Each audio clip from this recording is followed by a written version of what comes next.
이제 오늘 말씀, 나는 성령님을 믿습니다. 이 말씀을 이제 지나고 나서 월요일부터 6번의 나머지 사도신경에 대한 말씀이 전해집니다. 그렇게 계획했던 것은 아닌데 참 하나님께서 퍼펙트하게 오늘 성령님에 대한 말씀을 우리들이 듣고 이제 내일부터 변화산에 우리를 인도하신다는 생각이 듭니다.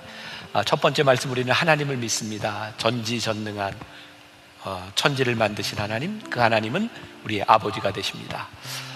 또 지난주에 우리는 예수님을 믿습니다. 예수님을 우리들이 주로 고백한다고 하는 것은 그분의 다스림 가운데 우리들이 변화되고 그 다스림 가운데 살겠습니다 라고 하는 믿음의 고백이라는 말씀을 드렸어요. 오늘 세 번째, 나는 성령님을 믿습니다. 오늘 성령님에 대한 말씀을 나눕니다.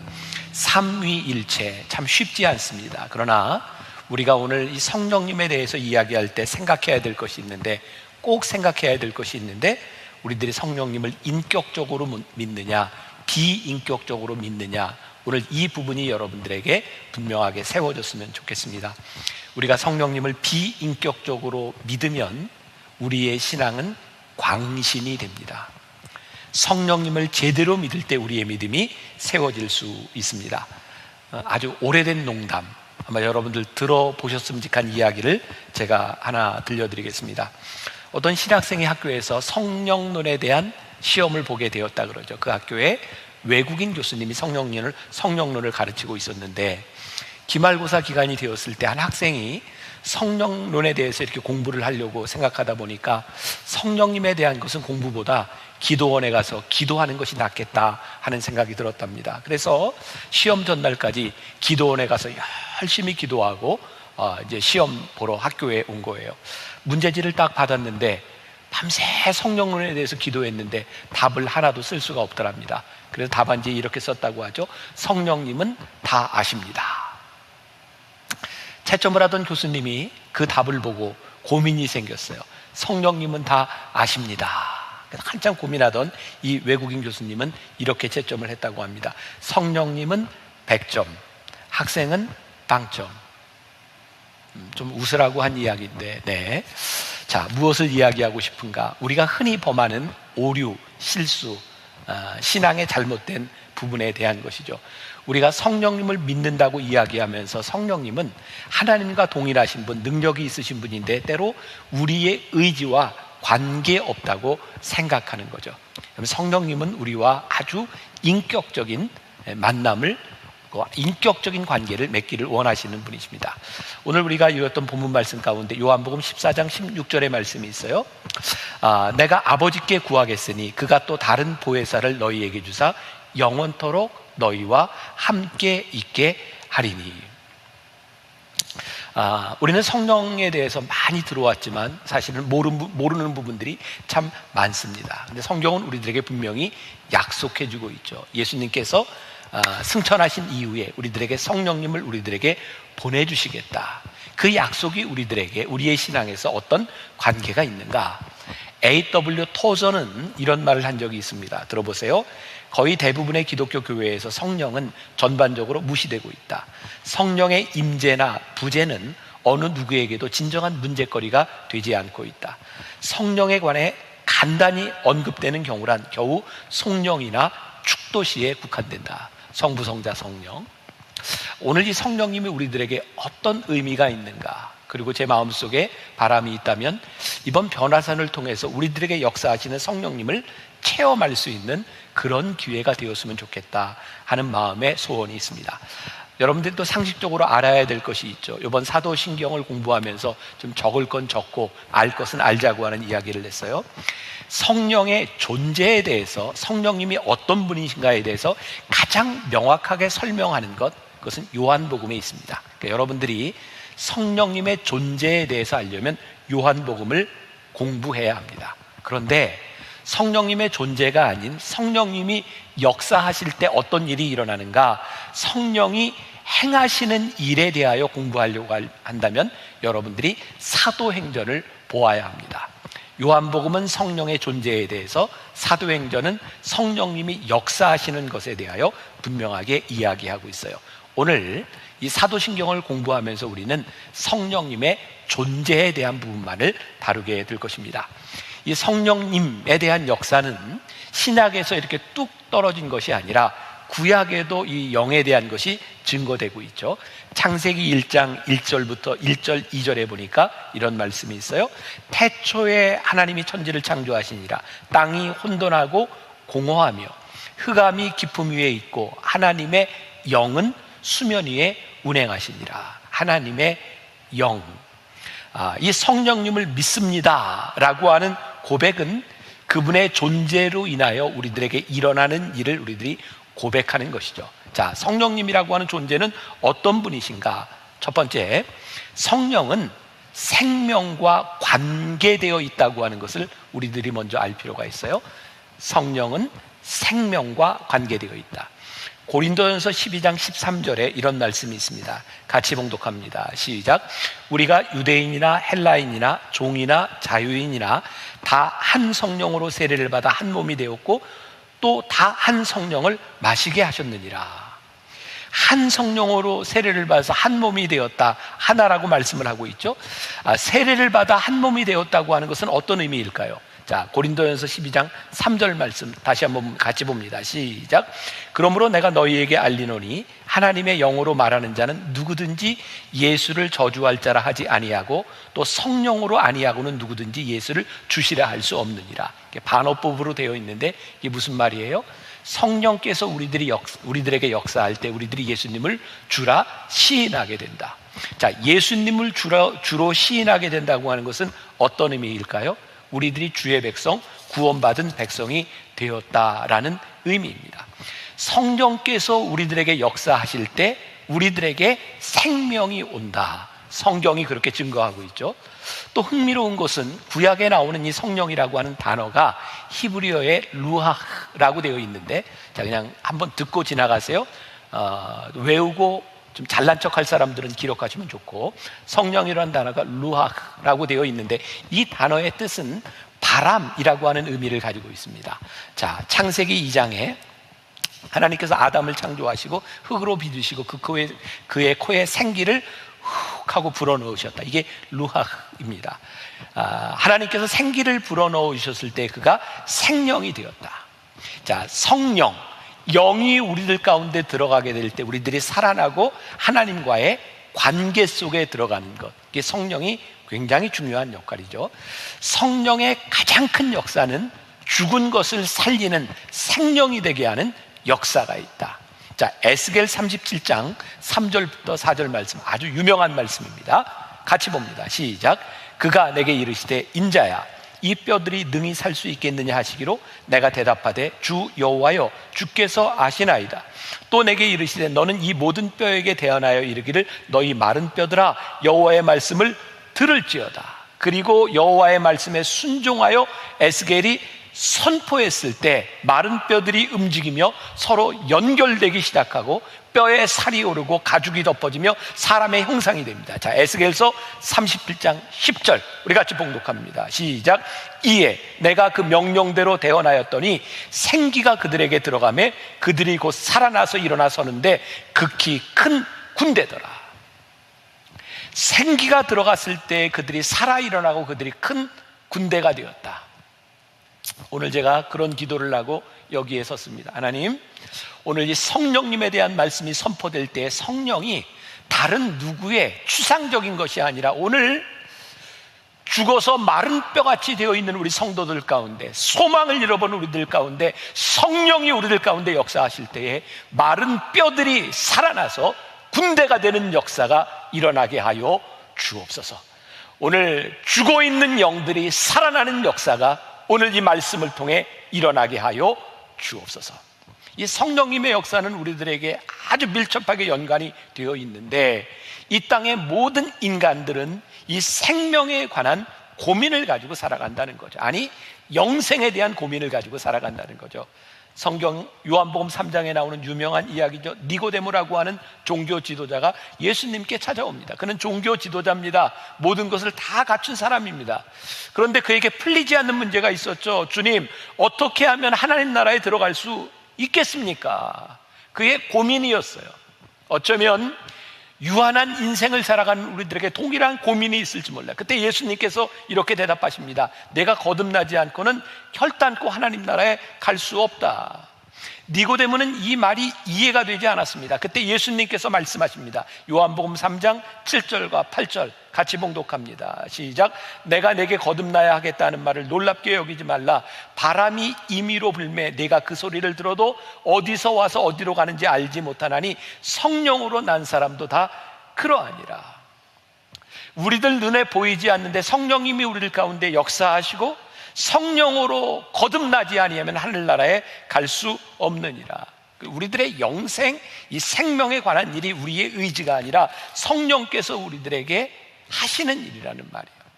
얼마 전에 목사님들하고 이렇게 이야기를 하다가 아마 이 말씀에 좋은 소재가 되도록 준비해 주신 그런 예화라고 생각하는데, 한 목사님이 이런 이야기를 하더라고요. 그분 교회에 진짜 아들을 좋아하는 어머니가 있었대요. 그 아들 안 좋아하는 어머니가 있을까만은 아마 특별히 그 아들을 사랑했던 것 같아요. 근데 그 아들은 신앙생활을 아주 잘하는 아들이었답니다. 어머니는 신앙생활을 하지 않습니다.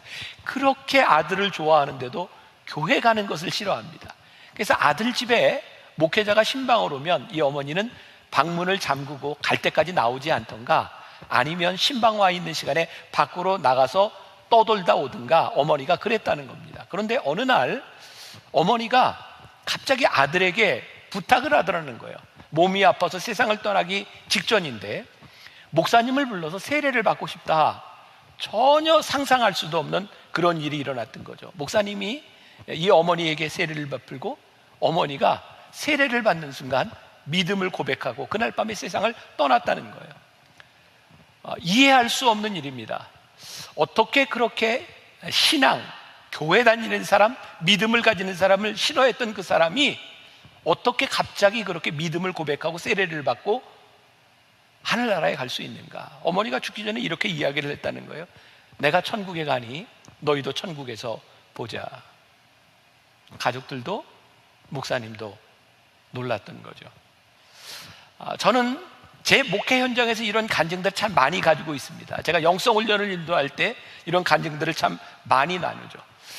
우리가 이해할 수 없는 우리의 의지에 대한 부분이 아니라 성령께서 우리들에게 강하게 역사하시는 분이 있어요. 그러고 보니 사도 바울이 에베소서 2장 8절에서 이런 이야기를 했어요. 너희는 그 은혜에 의하여 믿음으로 말미암아 구원을 받았으니 이것은 너희에게서 난 것이 아니요 하나님의 선물이라. 그러니까 성령님이 우리들에게 구원, 우리들의 역사와 관계되어 있는데 때때로 우리의 의지를 넘어서는 성령님의 역사가 우리들 가운데 일어납니다. 그런데 이 성령님의 역사가 우리들 가운데 일어날 때 오늘 두 번째로 성령님은 우리들에게 아주 새로운 정체성을 우리들에게 부여한다는 거예요.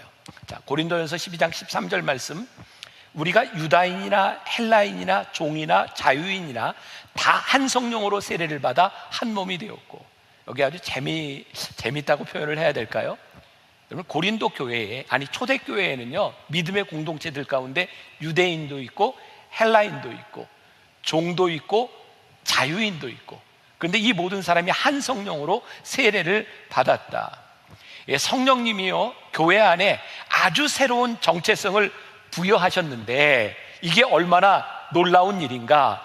교회 안에 있는 모든 사람들이 하나다, 그 정체성을 우리들에게 주셨다는 거예요. 자, 조금 이따 제가 더 설명을 하겠지만 여기 있는 이 그룹들이, 고린도 교회에 있는 그룹들이 한 공동체를 이룬다고 하는 것은 당시 사회에서 상식적으로 상상할 수 없는 일이었죠. 제가 좀 비약해서 이야기를 한다면 오늘 우리 공동체 안에 우리들의 하나됨을 깨려고 하는 그 어떤 시도도, 우리 안에 하나됨을 깨뜨리는 그 어떤 것도 성령의 역사가 아니다 라고 하는 것을 우리들이 분명히 보아야 합니다. 사도 바울은 고린도전서 12장에서 지체의 비유를 들어서 그 공동체에 대해서 이렇게 설명을 하고 있죠. 몸은 하나인데, 고린도전서 12장 12절, 몸은 하나인데 많은 지체가 있고 몸의 지체가 많으나 한 몸임과 같이 그리스도도 그러하니라. 우리들이 앞부분의 말씀을 읽었기 때문에 이 말씀이 이해가 되는 거예요. 이 몸의 다른 부분들, 마치 헬라인, 유대인, 종, 자유자, 이 다른 것 같은 이 모든 것들이 그리스도와 같이 한 몸을 이루었다. 이 새로운 공동체가 초대교회에 얼마나 놀라운 일이었는지 초대교회에 엄청난 폭발력을 가져왔어요. 유대인과 이방인들이 원수지간이었는데 성령님 안에서 하나가 되었다. 그리스도 안에서 우리들이 한 형제와 자매가 되었다. 하나님을 이제 더 이상 나의 하나님이 아니라 우리의 하나님으로 고백하게 되었다. 이것이 성령님께서 우리들에게 부여한 아주 새로운 공동체의 모습이에요. 자, 그러면 오늘 우리의 교회 공동체 안에서, 우리 신앙 공동체 안에서 우리들이 이 한 몸을 이루고 있는가라고 하는 것은 성령의 역사 가운데 가장 중요한 표징일 거예요. 여러분, 사도행전이 제가 초반부에 이야기했죠. 성령님의 존재에 대해서는 요한복음이 설명하지만 성령님의 역사에 대해서는 사도행전이 설명을 하고 있다. 자, 사도행전에서 예수님이 부활 승천하신 후에 제자들에게 성령을 기다리라 라고 했고, 사도행전 2장에 오순절 강림의 역사를 체험하게 됩니다. 여러분, 성령이 오셨을 때 가장 놀랍게 일어났던 일이 무엇인지 아세요? 당시 예루살렘에는 유월절을 맞이해서 수많은 나라에서 디아스포라 유대인들, 이미 그들의 언어를 잃어버렸던 사람들, 수없이 다른 언어를 말하고 있는 사람들이 예루살렘에 모여 있었습니다. 제자들이 성령을 받고 나가서 그들의 말로 그들이 설교하기 시작했을 때 그들이 알아듣기 시작합니다. 가장 강력한 성령의 역사가 일어났던 예루살렘에 어떤 일이 있었는가? 그들이 어떤 말을 하든지 성령 안에서 그들이 하나로 알아듣는 그 역사들이 예루살렘 공동체에서 일어나고 있다. 오늘 우리가 성령님을 믿습니다라고 하는 신앙의 고백은 무엇일까요? 여러분, 우리가 같은 민족, 같은 언어를 사용하고 우리가 같은 형제 자매라고 하는데 우리들이 성령님을 믿습니다라고 이야기를 할 때 우리들 안에 이 유니티, 새로운 공동체가 있는가? 우리와 생각이 다르다는 이유로, 우리와 생활 방식이 다르다는 이유로, 삶의 규모가 다르다는 이유로 이 교회 안의 공동체가 하나 되고 있지 못하다면 우리는 성령님을 믿습니다라고 고백할 자격이 없다는 거예요. 이번 코로나19를 지나면서 하나님께서 저에게 주셨던 강력한 마음이 있습니다. 우리들 많이 힘들게 하는 거, 세상의 교회를 향해 욕하는 거죠. 교회 안에 욕을 얻어먹을 만한 수없이 많은 일들이 일어나고 있습니다. 하나님이 저에게 주신 도전에 이거 회복해야 된다. 초대교회에 그렇게 다른 사람들, 전혀 어울릴 수 없는 사람들, 그들이 교회로 올 수 있었던 것은 성령님께서 새로운 공동체를 그들에게 만들어 주셨기 때문이죠. 오늘 이 사회에 분열되고 시기와 질투와 서로 다른 생각들을 가지고 있는 이 사람들이 교회 안에서 성령의 역사 가운데 하나 되는 역사를 만들어내는 것, 오늘 하나님께서 우리들에게 주신 강력한 도전이라는 생각이 들어요. 아주 오래된 예화를 하나 더 말씀드리겠습니다. 아마 신앙생활을 오래 한 분들 많이 들어보셨을 거예요. 어떤 흑인이 교회 층계 앞에서 하염없이 눈물을 흘리고 있습니다. 교회 층계 밑에서 주일날, 그때 그 앞을 지나가던 한 사람이 묻습니다. 왜 울고 있니? 이 흑인이 이렇게 대답하죠. 이 교회는 백인들이 드리는 예배, 백인들이 예배 드리는 교회이기 때문에 저 같은 사람은 들어오지 못하게 합니다. 그러자 그 사람이 청년에게 이야기합니다. 나를 봐라. 그때 보았더니 거기에 예수님이 서 계신 거예요. 그때 예수님께서 청년에게 이렇게 말을 합니다. 울지 마라. 나도 저 교회는 들어가지 못한다. 제가 미국에서 유학생활을 하던 때 제가 다니던 그 신학교는 굉장히 진보적이고 인권, 평등 이런 가치를 굉장히 중요하게 생각했던 학교입니다. 흑과 백 차별하면 안 되고 남녀 차별하면 안 되고 여성 신학. 그런데요, 이 학교가 그렇게 평등을 이야기하는데, 하나됨을 이야기하는데 점심시간이 되면 확실하게 갈라지는데 백인은 백인들끼리, 흑인은 흑인들끼리, 한국인은 한국 사람들끼리 밥을 먹습니다. 밥을 먹는 공동체의 실제 친교 공동체에 그들은 전혀 하나가 되지 못합니다. 참 놀랍죠? 평등을 이야기하는데 결코 평등이 되지 못하고 하나됨을 이야기하는데 하나 되지 못합니다. 오늘 우리 공동체 안에, 우리 교회 안에 우리들의 성령님을 이야기하면서 우리들이 하나됨을 상실했다면 성령님의 역사가 사라져버리고, 저는 교회가 능력을 잃어버리는 가장 큰 이유 가운데 하나는 성령님의 역사가 더 이상 교회에서 일어나지 않기 때문이라는 생각을 많이 해요. 지난주에도 제가 언급을 했는데 할렐루야 교회 김승욱 목사님이 쓴 책 나는 믿습니다에 보면 그 목사님의 경험담이 나옵니다. 1992년, 벌써 30년 가까이 지났네요. LA에서 한인과 흑인들의 갈등, 그 폭동이 일어났던 것을 기억할 것입니다. 많은 분들이 정말 그때 한국 사람들 큰일 났다고 이야기를 했고, 한인들 가게들이 많이 불타고 굉장히 위험했던 순간이죠. 그때 한 거리를 지나는데, 이 목사님이 거리를 지나가고 있는데 한 흑인 형제가 복음을 전하고 있더래요. 이렇게 써 있습니다. 여러분, 지금 이곳에서 일어나고 있는 갈등과 폭동은 사탄이 주는 것입니다. 속지 마세요. 주님은 우리를 하나로 만드십니다. 우리는 주 안에서 하나가 되었습니다. 한 형제가 되었습니다. 이 말을 듣고 있던 김승욱 목사님이 자석에 끌리듯이 그 청년에게 가서 이렇게 말을 했답니다. 나의 형제여, 당신이 하는 말에 절대적으로 동의합니다. 그리고 들이 포옹을 했답니다. 그리고 이렇게 고백합니다. 주 안에서 우리는 하나입니다. 그리스도 안에서 정체성 하나 되는 이 부분을 잃어버리고 있다면 성령의 역사가 사라져버린 교회인 거죠. 우리가 성령을 믿습니다라고 고백한다고 하면 하나님을 믿는 우리 신앙 공동체에 분열이 일어나는 것이 아니라 하나됨을 경험해야 합니다. 그런데요, 교회 역사는 그동안 끊임없이 분열을 경험했습니다. 나누어짐을 경험했습니다. 그리고 이 분열 가운데서 아픔으로 끝나는 결과들을, 우리들은 아픔으로 끝나는 일들을 참 많이 보아왔죠. 근데 참 신기하더라고요. 아프게 분열되고 아픈 결과들이 있었음에도 불구하고 하나님의 역사는 계속됩니다. 그래서 유명한 어거스틴이 이런 말을 하죠. 하나님은 악도 선용하신다. 여러분 기억하십시오. 분열은 성령의 역사가 아닙니다. 그러나 분열되었다고 하나님의 역사가 끝나는 것은 아닙니다. 하나님은 악도 선용하시는 분이기 때문에 우리의 분열 가운데서도 여전히 하나님은 역사하시고 우리는 의의 최후 승리를 믿는 사람들입니다. 그래서 우리들이 교회 안에 분열을 경험합니다. 분열은 성령의 역사가 아닙니다. 그러나 하나님은 이 가운데 역사하시죠. 우리들이 기억해야 될 것이 있습니다. 분열되고 아프고 힘든 역사 가운데도 하나님은 역사하시지만 우리들이 악의 도구가 되어서는 안 된다는 사실입니다. 성령을 거스르는 자가 되어서는 안 된다는 사실입니다. 누군가는 악한 일을 할 것입니다. 그 악함 가운데서도 하나님은 일하실 것입니다. 그러나 우리가 악한 자가 되어서는 안 된다고 하는 것, 성령님을 믿는다고 하는 믿음의 고백이 무엇인지를 분명히 알아야 되는 거죠. 성령님을 믿는다고 하는 그 고백은 어떤 것일까요? 성령을 믿는다고 하는 고백, 우리들이 그 고백을 한다면 어떻게 살아가야 될까요?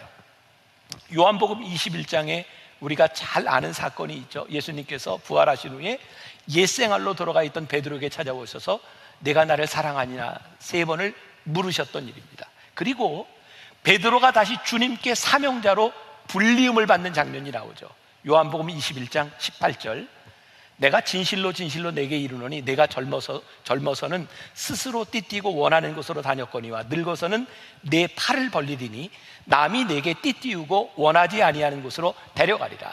하나님께서 베드로가 어떻게 하나님 앞에 쓰임받고 그가 어떻게 죽을 것까지 우리 예수님께서 말씀하셨어요. 그런데요, 여기서 아주 흥미로운 일이 있습니다. 베드로가 나를 따르라고 하는 주님의 음성을 듣고 그가 사명자로 불리움을 받았는데 그 순간 베드로의 관심이 그 옆에 있던 요한복음에 보면 예수님이 사랑하는 제자라고 되어 있는데 그 요한에 대한 관심을 가지고 이렇게 묻습니다. 요한복음 21장 21절 22절 같이 봉독합니다. 시작.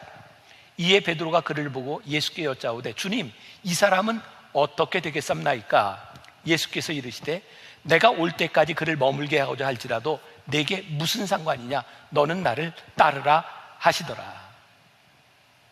재미있는 상황입니다. 예수님께서 베드로를 부르시고 미래까지 말씀하셨는데 베드로의 관심이 어디에 있냐면 예수님이 사랑하는 제자, 얘는 어떻게 되겠습니까? 근데 예수님께서 뭐라고 말씀하세요? 얘가 어떻게 되든 신경 쓰지 말고 너는 나를 따르라. 제가 이런 문장을 썼습니다. 한번 생각하며 들어보세요. 내가 믿는 것은 내가 믿는 것이다. 내가 믿는 것은요, 내가 믿는 거예요. 우리가 성령님의 역사로 우리들의 불림을 받고 내가 믿는 이 믿음의 고백은 나의 고백입니다. 성령님께서 우리들에게 역사하실 때 우리들이 오류에 빠지는 건 성령님이 나에게 역사하시는데 자꾸 다른 사람들에게 관심을 가지고 이 사람은 어떻게 되겠습니까? 성령님의 역사는요, 성령님이 우리를 부르시는 성령님의 역사는 내가 성령님의 역사를 따라 살라. 오늘 나에게 내가 믿는 믿음은 내가 믿는 것이다. 오늘 그것을 우리들에게 말씀하고 있는 거예요. 성령님은 우리들에게 말씀하시고 우리를 인도하시고 나를 가르치시는 분이에요. 자, 오늘 본문으로 돌아가 봅니다. 요한복음 14장 17절 18절. 그는 진리의 영이라 세상은 능히 그를 받지 못하나니 이는 그를 보지도 못하고 알지도 못함이라. 그러나 너희는 그를 아나니 그는 너희와 함께 거하시며 또 너희 속에 계시겠습니다. 내가 너희를 고아와 같이 버려두지 아니하고 너희에게 오리라. 26절. 보혜사 곧 아버지께서 내 이름으로 보내실 성령, 그가 너희에게 모든 것을 가르치고 내가 너희에게 말한 모든 것을 생각나게 하시리라. 성령님께서 우리를 고아와 같이 내버려 두지 않으시고 우리에게서 역사하시고 우리들에게 말씀하시고 우리들에게 가르치시겠다는 거예요. 성령님께서 우리들에게 오실 때 성령님을 믿는다는 고백은 뭐예요? 이제는 우리의 생각대로 살지 아니하고 내 속에 오셔서 나에게 역사하시는 하나님의 법대로 우리들이 살아가겠습니다. 우리들이 그동안 많이 배웠던 성경적인 용어로 이야기한다면 내가 더 이상 율법에 매여 살지 아니하고 하나님의 은혜 가운데 살아가겠습니다. 우리가 익히 많이 들었던 보혜사 성령, 우리를 도우시는 성령, 그분이 우리들에게 오셔서 우리를 인도하실 때 그분의 인도함을 따라 살아가겠습니다. 그러면 성령님의 인도를 따라 사는 것과 율법을 따라 사는 것에 대한 차이는 무엇일까요? 그럼 철로 역정 아시죠? 존 버년이 쓴 철로 역정에 보면 이런 이야기가 나옵니다. 이 기독교 크리스찬이 천국을 향해 순례를 가고 있는데 어느 곳에 도착을 합니다. 그리고 인도자를 통해서 어떤 방의 인도함을 받습니다. 어느 방에 들어가 보니 한 사람이 이렇게 청소를 하고 있는데 빗자루질을 열심히 하고 있는데 앞이 보이지 않을도록 먼지가 날리는 거예요.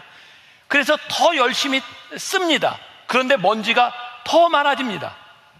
크리스찬 기독교가 묻습니다. 이게 무슨 의미입니까? 그러자 인도자가 이렇게 말합니다. 이것이 율법이니라. 바르게 해보려고 아무리 애쓰고 깨끗이 해보려고 아무리 노력해도 그 죄가 더욱더 커져서 점점 더 어지러워지느니라. 그리고 다른 방으로 인도합니다. 바로 옆방에 가보니까 똑같이 청소를 하고 있는데 이번에는 물을 방에 쫙 뿌리고 청소를 합니다. 그러자 방이 깨끗해집니다. 인도자에게 묻습니다. 이게 무슨 뜻입니까? 이때 인도자가 이렇게 얘기합니다. 이것이 성령이니라.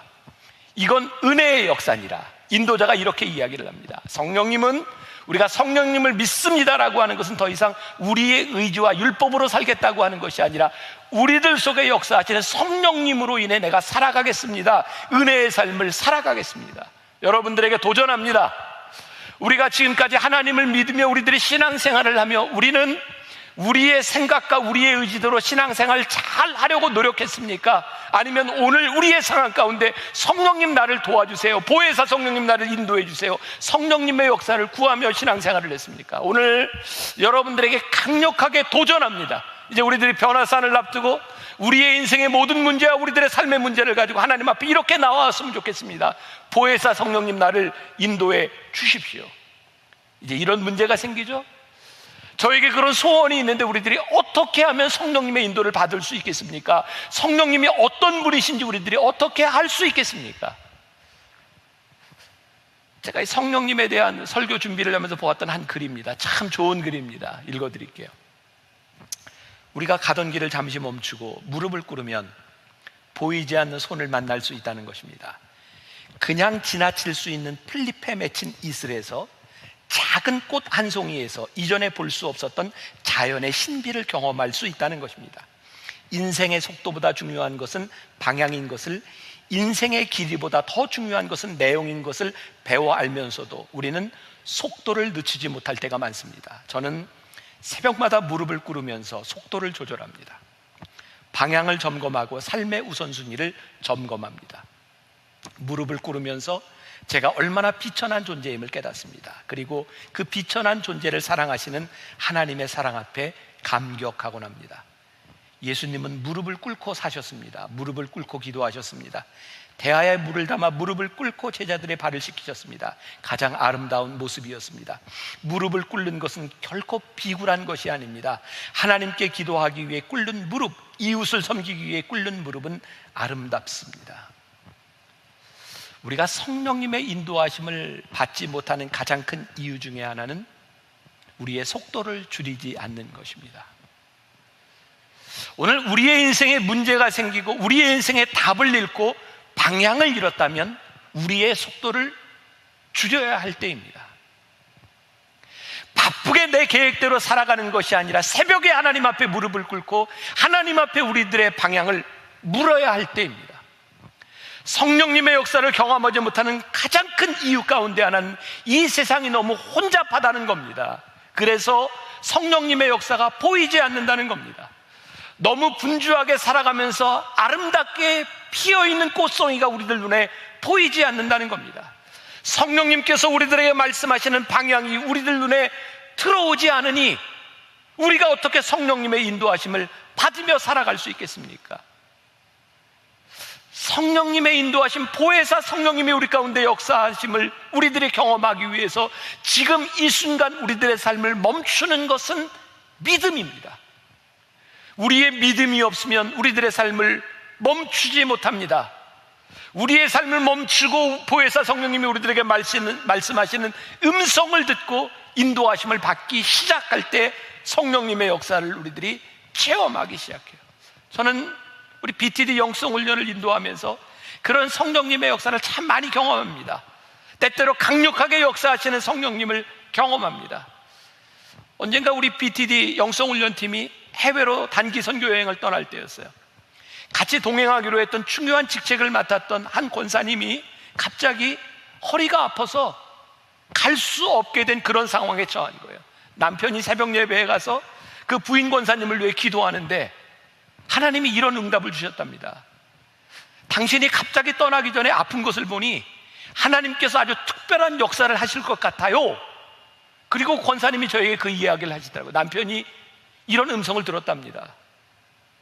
제가 이렇게 말을 했습니다. 그렇게 하나님이 응답하셨다면 하나님께서 어떻게 역사하실지 기대해 보시지 않겠습니까? 하나님께서 그런 마음을 주셨다면, 기도할 때 그런 마음을 주셨다면 하나님께서 어떻게 역사하실지 기도해 보시지 않겠습니까? 언젠가 선교여행을 떠나는데 한 분이 이렇게 이야기를 하더라고요. 목사님, 선교여행을 준비하는데 왜 자꾸 제 입에서, 제 마음에서 신유의 역사에 대한 기도가 나올까요? 제가 이렇게 얘기했습니다. 왜 고민하세요? 신유의 역사를 위해 기도하게 하신다면 기도하십시오. 하나님께서 행하실 것입니다. 코로나19 우리를 많이 힘들게 하죠. 이번 추석을 지나면서 저는 참 많은 교인들의 위로를 받았습니다. 편지로, 선물로. 어떤 분은 저에게 목사님, 너무너무 힘들고 너무너무 어려운 때를 지나가고 계시는데 제가 목사님 위로의 말을 좀 전하고 싶습니다. 저에게 참 많은 위로가 되었거든요. 저만 그런 거예요. 여러분들 다 힘들죠. 그런데 이렇게 아무도 없는 곳에서 텅텅 빈 성전에서 설교를 하고 이 시간들이 몇 달이 다 돼가는데 참 신기하게도 하나님께서 저에게 계속 선포하게 하시고 주신 음성이 있는 거예요. 교회의 부흥을 위해서 선포하게 하고 교회의 부흥을 위해서 기도하게 하시는 거예요. 요즘 제가 순종해야 되겠다는 생각을 합니다. 하나님, 이렇게 교회가 힘든 때에 교회의 부흥을 위하여 기도하게 하셨다면 하나님, 새롭게 시작되는 교회의 부흥을 하나님께서 일으키시겠다고 하는 성령님의 역사가 아니겠습니까? 오늘 여러분들에게 도전합니다. 오늘 여러분들의 마음 가운데 성령님께서 무엇을 깨닫게 하시고 기도하게 하셨다면 순종하라는 겁니다. 자, 여기서 우리들에게 또 하나 의문이 생깁니다. 우리 속에 들어오는 이 마음들, 우리들에게 주시는 이 느낌, 이것이 성령님의 역사인지 아니면 악한 영의 역사인지 우리들이 어떻게 구별할 수 있겠습니까? 구별, 제가 여러분들에게 말씀드립니다. 오늘 우리가 읽은 본문 말씀 17절에 성령님은 그는 진리의 영이라 라고 하는 말씀이 나와 있습니다. 진리는 무엇일까요? 하나님의 성품입니다. 하나님의 성품과 어긋나지 아니하고, 지난주의 말씀과 이어서 내가 예수님을 주라 시인하며 주님의 다스림 가운데 있습니다라고 이야기할 수 있는 그 다스림이 분명하다면, 거기에서 벗어나지 않는다면 두려워하지 말고 성령님의 인도하심을 따라 기도하시고 보혜사 성령님을 의지하고 기도하십시오. 어떻게, 그리고 구별에 대한 것까지 말씀드렸어요. 가끔 우리 교인들이 혼란스러워하는 것이 있어요. 어디서 저기 이단이라고 하는데, 저기 잘못됐다고 하는데, 혼란스러운 게 뭐냐면 이단이라고 하는 공동체에 사람이 너무 많이 모여 뜨거워, 막 신유의 역사가 일어나 사람들이 혼란스러워합니다. 저런 현상이 일어나고 있는데 저게 가짜는 아닌 것 같고 뭔가 찜찜하고 그런 것 같아요. 특히 기도 많이 한다는 사람들이 여러분들에 가서 막 예언을 이야기하고 막 무언가를 이야기할 때 저게 진짜인지 가짜인지, 제가 여러분들에게 아주 중요한 걸 말씀드립니다. 기준을 말씀드립니다. 성령님의 역사는 현상이 아닙니다. 성령님의 역사의 분명한 표징은 성령의 열매를 통해 나타나는 것입니다. 그 단체를 이끌고 있는 누군가가 아주 카리스마틱하고 놀라운 기적을 일으키는 것 같지만, 그가 하는 일들이 성령의 열매로 하나님의 성품이 나타나지 않는다면 그것은 성령의 역사가 아닌 것입니다. 교회 안에 일어나고 있는 참 많은 일들, 제가 이런 이야기를 이렇게 해야 되는 것 자체가 마음이 아프지만, 교회 안에서 목회자들에게서 일어나는 성추행, 금전적인 일탈, 말씀의 오류, 성품의 천박함, 이런 것들이 드러나고 있다면 이것은 성령의 역사가 아니기 때문에 두려워하지 말라는 거예요. 성령님은 우리를 진리의 영으로 인도하시기 때문에 하나님의 성품이 드러날 때 그것이 성령의 역사인 것을 우리들이 구별할 수 있어요. 지금 교회 안에 어떤 기적이 일어나고 있는가, 이것이 중요한 것이 아니라 지금 일어나는 이 일들 가운데 하나님의 성품이 있는가, 그곳에 진리가 있는가를 보아야 하는 거죠. 성령님이 우리 가운데 계시면, 우리들 가운데 역사하시면, 우리가 성령님을 체험했다라고 말을 할 때 필연적으로 우리 안에 보혜사 성령님의 인도하심을 받습니다. 인도하심을 받는 증거는 무엇일까요? 우리들의 성품, 인격의 변화. 제가 만나교회 설교하면서 제일 많이 이야기했던 게 이 부분인 것 같아요. 예수님을 믿으면 우리들에게 일어나는 성품의 변화가 있어야 합니다. 인격의 변화가 있어야 합니다. 성령님이 우리를 인도하시는데, 보혜사 성령님의 인도하심을 받는데 우리가 이전과 똑같은 가치와 똑같은 취미와 똑같은 시간과 똑같은 돈을 성령님의 인도하심 전과 똑같이 쓰고 있다면 그것은 성령님의 인도하심을 받지 못하다고 하는 증거입니다. 성령님이 우리들 가운데 오셔서 성령님이 우리들 가운데 역사하실 때 우리의 영과의 치열한 전쟁이 일어나는 것이 당연한 일입니다. 예배소 6장 12절에 이렇게 말씀하고 있죠. 우리의 씨름은 혈과 육을 상대하는 것이 아니요 통치자들과 권세자들과 이 어둠의 세상 주관자들과 하늘에 있는 악한 영들에 대함이라. 성령님이 우리 가운데, 보혜사 성령님이 우리를 인도하실 때 필연적으로 영적 싸움이 일어나는 거죠. 우리들이 이전 시리즈에서 나눴던 팔복 말씀, 우리들이 고통을 당할 때, 핍박을 당할 때 즐거워하십시오, 기뻐하십시오. 왜요? 우리의 믿음의 선진들도 그렇게 고통을 받았습니다. 성령님께서 우리를 인도하실 때 여러분들의 삶에 스트러글이 일어나고 영적 싸움이 일어나고 있다면 기뻐하십시오. 살아계신 성령님께서 우리들에게 역사하고 있다는 증거이기 때문입니다. 여러분의 하나님의 인도하심을 받는다고 하면서 여러분들의 어떤 현상도 어떤 스트러글도 없다면 우리는 성령님의 인도하심을 받지 못하고 있다는 증거입니다. 요한복음 16장 7절과 8절, 그러나 내가 너희에게 실상을 말하노니 내가 떠나가는 것이 너희에게 유익하리라. 내가 떠나가지 아니하면 보혜사가 너희에게로 오시지 아니할 것이요 가면 내가 그를 너희에게로 보내리니 그가 와서 죄에 대하여 의에 대하여 심판에 대하여 세상을 책망하시리라. 보혜사 성령이 우리 안에 들어오세요. 여러분, 성경을 읽는 동안 우리의 마음에 찔림이 오고 오늘 말씀이 듣는 동안 우리들의 마음속에 찔림이 온다면 기뻐하십시오. 성령님의 인도하심이, 성령의 역사가 우리 가운데 있다는 증거이기 때문입니다. 오늘 우리들의 마음을 아프게 하는, 아니 찬양을 하고 기도하는 중에 그 말씀이 우리를 깊이 찌르고 아프게 한다면 기뻐하십시오. 왜? 우리들의 영이, 우리들의 양심이 살아있다는 증거이기 때문입니다. 아픔을 느껴야 반응할 수 있기 때문입니다.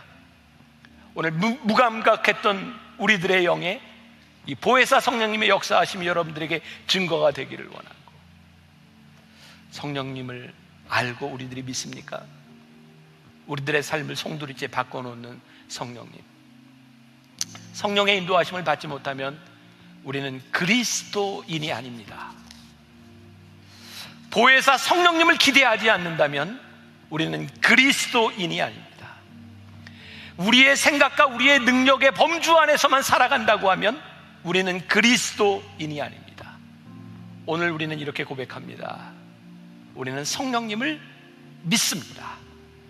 그분이 우리 가운데 오셔서 역사하실 것을 믿습니다. 그 마음으로 우리 성령이 오셨네, 우리 찬양하며 오늘 말씀을 마무리하고 또 우리 변화산 새벽 기도회를 기대하며 성령님 우리를 인도하여 주옵소서, 그런 바람을 가지고 기도하고 찬양하면 좋겠습니다.